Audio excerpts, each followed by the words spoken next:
Shalom. My name is Gila Zarbiv. I am a certified nurse midwife working in the labor and delivery ward of Hadassah Ein Kerem.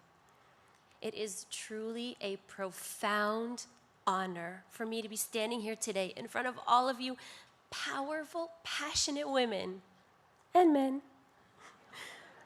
I have long wanted to meet each and every one of you and thank you in person on behalf of the 2017 nurses of Hadassah for all you do for Hadassah every single day. Thank you. I've always loved Israel. It is something that was ingrained in me by my parents, the super crazy people sitting up here. I love you. Ingrained in me by my parents from the moment I was born. All my life, I knew I wanted to be a midwife in Israel. When I was little, I read a book called Rakela, which if you haven't read, I highly recommend. Wow! And Barbara's like, they'll know what it is. And I'm like, really? Go you guys. It tells the story of Rachela, one of the original nurse midwives in Israel, who helped build the nursery ward in Jerusalem and saved the life of Golda Meir's only daughter, Sarah, by diagnosing her with eclampsia in her pregnancy. Did you know that? Rachela died the month and year that I was born, March 1985, and I've always felt a very special connection with her. When I was 18 years old, I traveled to Israel and volunteered in Hadassah Hospital in the audiology department. My role was to check newborn babies' hearing. Walking through the halls of the nursery, I thought of Rachela and what one single nurse can build and create. It was like being a part of history. It was being part of something much bigger than myself. The second I walked into the labor and delivery ward and was promptly kicked out, I thought, this is where I was meant to be. I graduated from Yeshiva University, shout out, and moved to Israel right away. The week I landed, I met my husband in Hadassah, obviously. Where else are we going to meet? I was starting nursing school at the Henrietta Sold Hadassah Hebrew University School of Nursing, and he was finishing medical school in the Hebrew University Hadassah Medical School. We locked eyes for the very first time in the lobby of the hospital. We got married that year. Thank you for the applause. Excellent. That's to our marriage.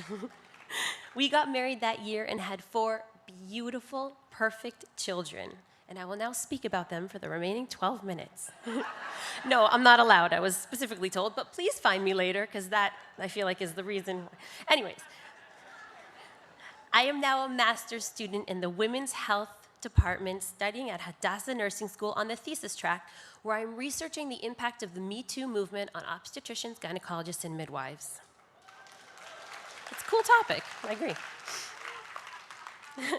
But enough about me.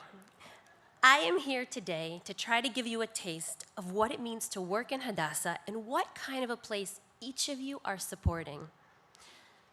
When people talk about the Middle East, they generally talk about it in the context of war, terror, and conflict. Every day, the news is saturated with stories of pain and suffering. Now, as much as this is going to sound like an infomercial, it is the truth. There are no politics in Hadassah's walls.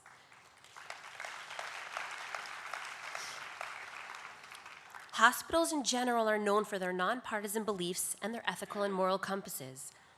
But Hadassah has a unique aspect of building bridges in the Middle East. When a woman in labor walks through the door, she is just that, a woman in labor.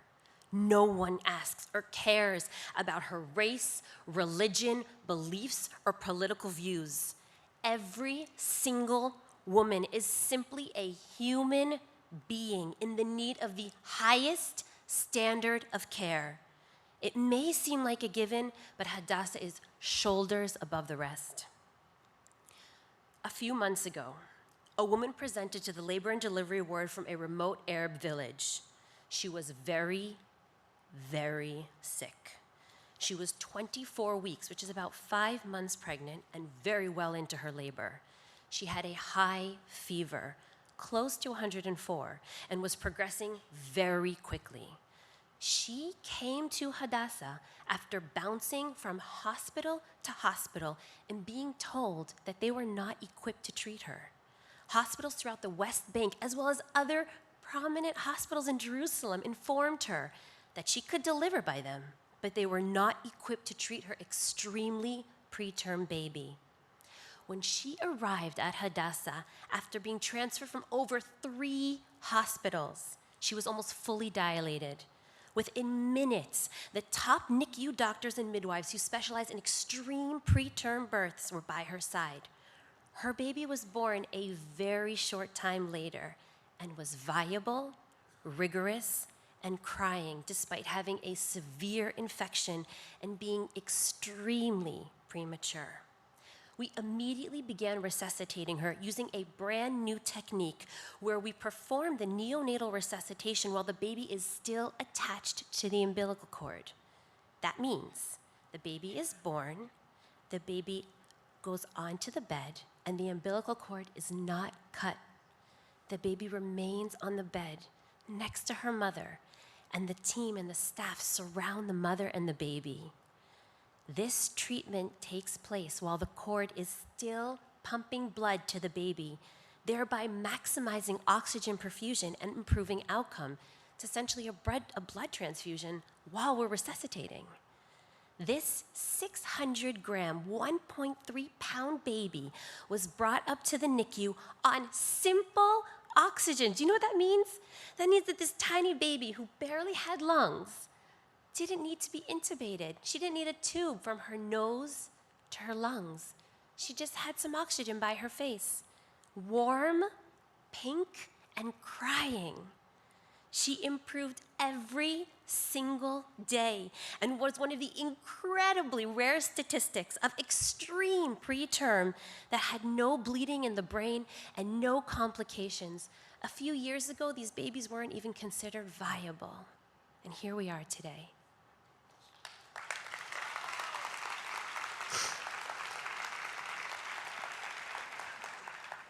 Now, the medical aspect to this story is exciting, impressive, and one that I am profoundly proud to have been a part of. But that's not where the story ends. As many shifts as I could, I went up to visit her. I became close with the mother and father, and I spent a lot of time over the many weeks and months of her stay sitting with them, drinking tea with them, and talking about our hopes and dreams. Now, mind you, neither of the parents speak Hebrew, and my Arabic is meager at best. Our conversations are sparse, with few words and a lot of hand gestures and laughter. We speak a language of mutual respect, patience, kindness, and support, and it makes all the difference. This was months ago. The baby is currently doing wonderfully. I went up to see her before I came. She is hitting all her milestones and expected to be discharged soon. That is what it means to work in Hadassah. That is what it means to build bridges.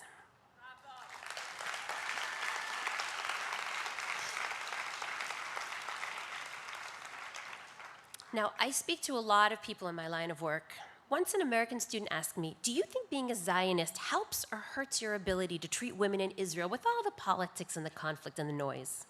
And I answered him, Zionism for me is building bridges. Zionism is the ability to promote peace, dignity, respect, and equality for every single person that walks through the doors of Hadassah. Now, growing up...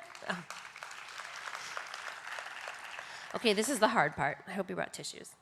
Whew, we're going to breathe through it like at birth. Okay. Here we go, guys. Growing up in Squirrel Hill in Pittsburgh, Pennsylvania, in what my parents like to call the friendliest place on earth, I was a proud and loud Zionist. I never thought twice about the events I chaired or the fundraisers we made or the programs we created. Here we go. You all know where this is going, so let's get it over with. On October 27th, 2018, my youngest sister's birthday, Shabbat had just ended, and my phone began to ring incessantly.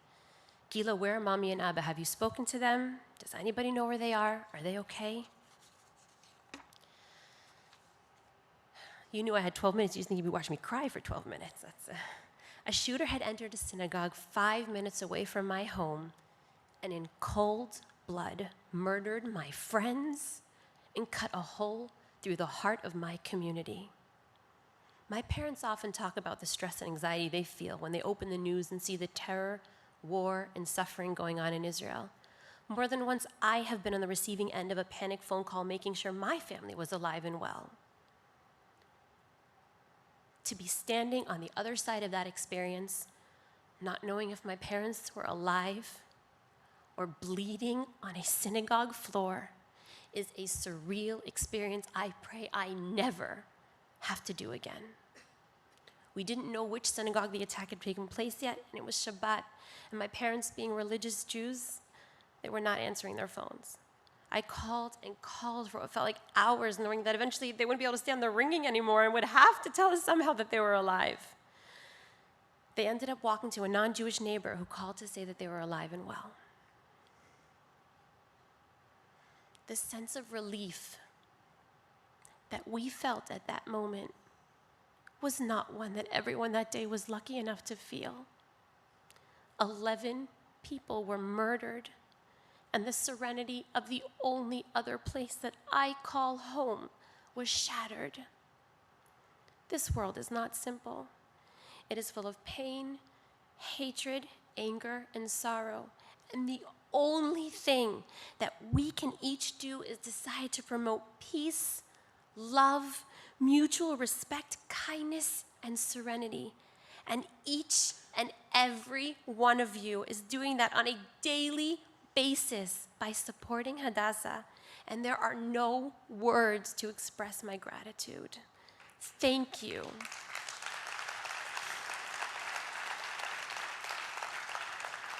Thank you for building an oasis of peace, health, and serenity in an otherwise very complicated world. You are all making all the difference. Thank you.